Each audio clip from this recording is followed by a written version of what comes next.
मैं बता नहीं सकती। जो निर्णय वर्षों में कभी किसी ने लेने की हिम्मत नहीं करी, उन्हें सेकंड्स में हमारे गृह मंत्री जी ने मेरे को करके मेरे हाथ में दे दिया, सेकंड्स में। तो बताइए, दिल्ली को डबल इंजन की सरकार का लाभ मिल रहा है कि नहीं मिल रहा? मिल रहा है। और इसी तरीके से जो कटुता पहले सरकारों में दिखती थी, कोसने का, गाली देने का, निकम्मेपन का, अभद्र व्यवहार करने का, आज जब मंच पे इतना बड़ा मंच सजता है और ट्रिपल इंजन की सरकार बैठ के हंसती बोलती है और दिल्ली के हित में निर्णय लिखती है, तो बताइए अच्छा लगता है कि नहीं लगता?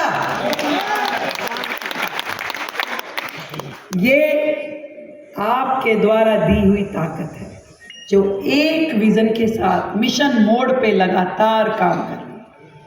जिस तरीके से लाइसेंसिंग प्रक्रिया को और सुलभ और इजी करने के लिए काम हो रहा है, ईज ऑफ डूइंग बिजनेस पे काम हो रहा है। आज जो 3 कानून, आपराधिक कानून जो 1 जुलाई 2024 को देश में लागू हुए, दिल्ली में उनको पूरी तरीके से इम्प्लीमेंट कर दिया गया है। आज उसकी हम वर्षगांठ मना करके आ रहे हैं। एक एक काम सही कह रहे हैं आप, सुबह से लेके रात तक दिल्ली सरकार केवल इस ध्येय के साथ में कि दिल्ली को कैसे बेहतर माहौल दे, कैसे सुविधाजनक व्यापार हो, एक एक विषय पे घंटों घंटों विचार मंथन करके हर रोज कोई ना कोई एक अच्छा निर्णय दिल्ली के हित में लिया जा रहा है।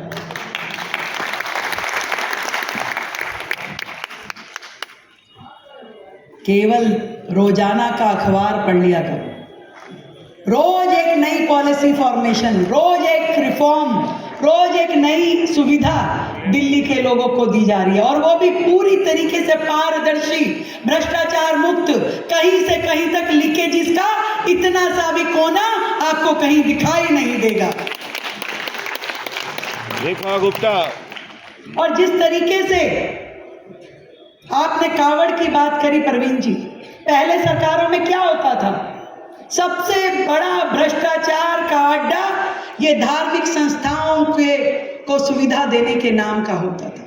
करोड़ों रुपए सरकार से निकलते थे पर नीचे जनता तक पहुंच नहीं पाते थे, किसकी जेब में जाते थे ये बहुत बड़ी जांच का विषय है।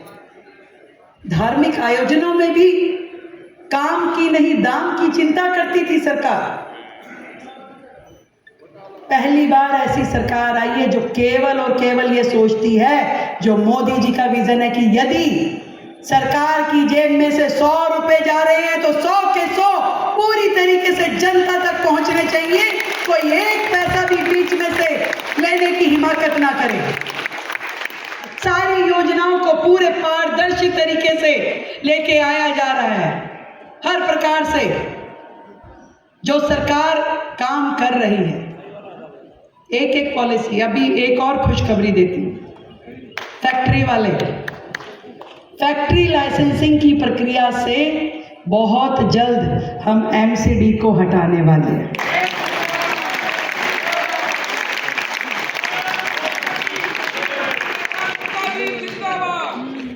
भाई अगर वो डीएसआई डीसी का काम है तो वही करे, जो काम नगर निगम का है वही करे, जो दिल्ली सरकार का है वही करे, जो केंद्र सरकार का है वो करे, और काम सारे वो हो जो दिल्ली की जनता के हित में हो।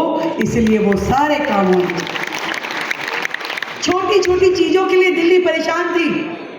मतलब पेड़ की टहनी भी अगर काटनी हो, वो चाहे पेड़ गिर जाए किसी के सर पे, गाड़ियां टूट जाए, भूकंप आ जाए, पेड़ की टहनी नहीं कटेगी जनाब। इतनी बुरी हालत में आज सरकारें सोचने की स्थिति में तो है। घंटों बैठ के पूरी एसओपी तैयार हुई कि दिल्ली की सड़कों पे बेतरतीब पेड़ जो झुके हुए हैं उनको काटने के लिए, उनको हटाने के लिए आसान प्रक्रिया हो। ऐसे डेंजरस पेड़ जो किसी की जान मान की हानि कर सकते हैं, उसको हटाने के लिए सुलभ प्रक्रिया बनाई गई। ऐसी सरकार आपने चुनी। पॉल्यूशन कम कैसे होगा, उस पर दिन रात काम करके आगे एक एक चीज करने की प्रक्रिया। पहले की सरकारें पॉल्यूशन कम करो, भाई सर्दी में उनका विषय सर्दी का था। पहली बार सरकार ने 12 महीने पॉल्यूशन कम रहे उसके लिए काम किया है। और बड़ी खुशी की बात है कि हमारे पर्यावरण मंत्री सिरसा जी ने पहली बार दिल्ली में जो कोई नहीं कर पाया, क्लाउड सीडिंग, इस बार सर्दियों में दिल्ली में क्लाउड सीडिंग की जाएगी और पॉल्यूशन को कम किया जाएगा। टेक्नोलॉजी का पूरा भरपूर उपयोग दिल्ली में अब होता है। हर चीज, चाहे वो ग्रीवियंस हो, लोगों की समस्याएं सरकार सुने, उसको पूरी तरीके से अपडेटेड टेक्नोलॉजी के साथ में जोड़ा जा रहा है। इसी तरीके से एक एक चीज ऑनलाइन, फेसलेस, जिसके लिए कहीं पे किसी को जाने की जरूरत ना हो।